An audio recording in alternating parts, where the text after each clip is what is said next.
Pro Group Management. Workers' comp that works for you. This is 7 at 7 from the Las Vegas Review-Journal.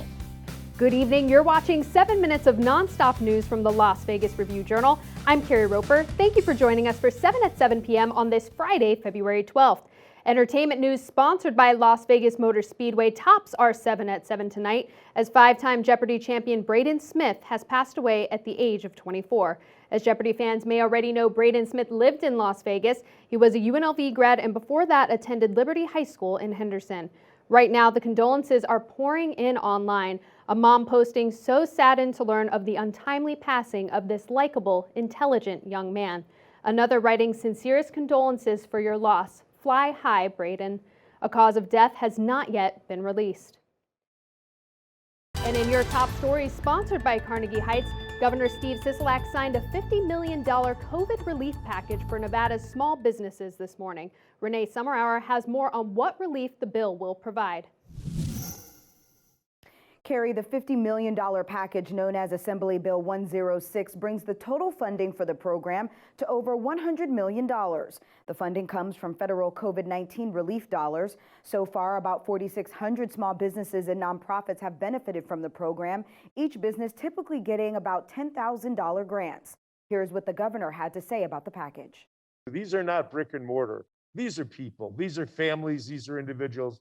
And they have been helped tremendously through the work that you brought forward. For more on how this will benefit local businesses and nonprofits, log on to lvrj.com. Carrie? In more news, a two-day COVID vaccination clinic at the Martin Luther King Jr. Senior Center was Southern Nevada's first preferential vaccination event, and it most likely won't be the last, as officials look to address what the governor recently described as an equity crisis. The latest vaccination clinic in a predominantly Black and Latino community, and recent data has shown that these groups have been vaccinated at disproportionately low rates compared to white and Asian communities. Sisolak called local leaders to action to address this issue. And with classes set to reopen on March 1st, elementary schools are in need of crossing guards. The return rate for the start of school is about 40%, according to City Management Services, and those who are interested in protecting our youth are asked to apply ASAP. For the link to apply, you can head on over to our website and search Crossing Guard to find the story. Well, newly released body camera footage shows Las Vegas police responding to Tuesday's officer-involved shooting and barricade on Silverado Ranch. James Schaefer has the video and the story. The video shows Metro officers ushering a woman to safety after her husband had shot at her. This video from Tuesday's officer-involved shooting that led to a barricade in Milan Apartments provides more details surrounding Metro's response to the standoff with DeMarco Henderson.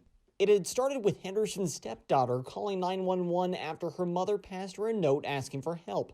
When authorities responded to the scene, the stepdaughter told police Henderson was armed and making threats. What followed was Henderson's exchanging of gunfire with police as Henderson's wife left the apartment.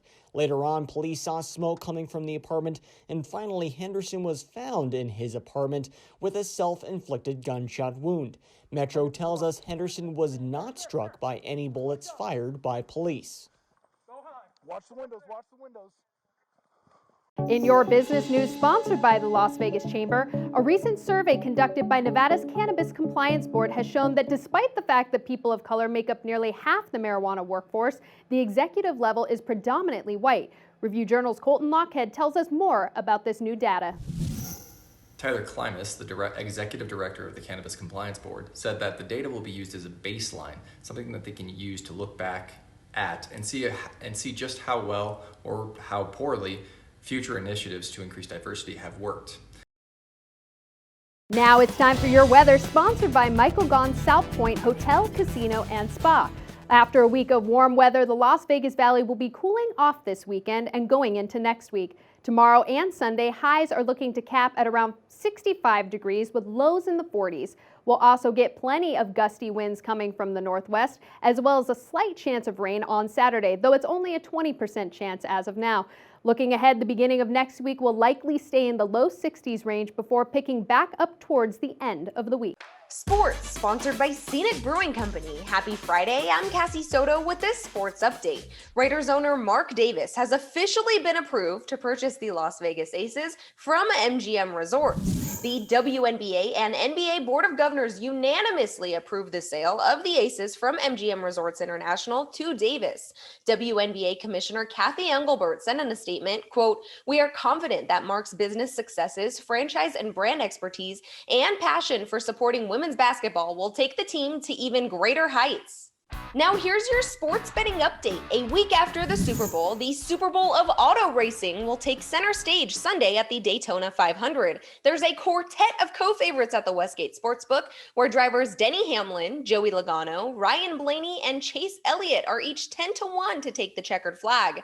Hamlin beat Blaney in an overtime photo finish last year to win his second straight Daytona 500. Las Vegas native Kyle Busch is 16-1, and Kurt Busch is 20-1. In your health news, sponsored by Forum Dental, love your smile again. As the governor mentioned in last night's COVID-19 update, numbers continue to show improvement across the state. The positivity rate for Clark County declined slightly, though it remains higher than the state as a whole overall. Nevada is on its 29th day in a row seeing its positivity rate go down after peaking in mid-January. Your lifestyle news sponsored by Get Healthy Clark County. And we also want to remind you that Valentine's Day is coming up this weekend. And if you don't have any ideas, our Jen Oz got you covered. Well, Carrie, whether couples are into a romantic dinner or something outdoors, we've got something for everyone. Take a look at this gorgeous view at the Eiffel Tower restaurant at Paris, Las Vegas. If you're interested in something like this, you may want to make your reservation sooner rather than later. And if you're into something more adventurous, there's the Scenic Loop at the Red Rock Canyon, where you can hike or bike together. And for sports fans, there's Circa Stadium Swim, where couples can lounge by the pool and watch a game together on Valentine's Day. And finally, if you're into movies, there's the Westwind Las Vegas Drive-In. And we have up to 15 date ideas posted on our website. You can just search 15 Valentine's dates to find the full article. Carrie, back to you. And remember to watch and tell your friends 7 minutes of nonstop local news is fresh at 7 a.m. and 7 p.m. weekdays on lvrj.com. Also the RJ mobile app, Amazon Fire TV, and so much more. And that's all for today's 7 at 7 p.m. from the Las Vegas Review-Journal. I'm Carrie Roper. Thanks for joining us tonight, and we hope you'll join us again Monday morning to catch up on all the news from the weekend for 7 at 7 a.m. Have a great night. Review-Journal Studio, sponsored by Adam Kuttner. Get the maximum settlement as quickly as possible. This 7 at 7 update, sponsored by Pro Group Management. You're watching 7 at 7 from the Las Vegas Review-Journal.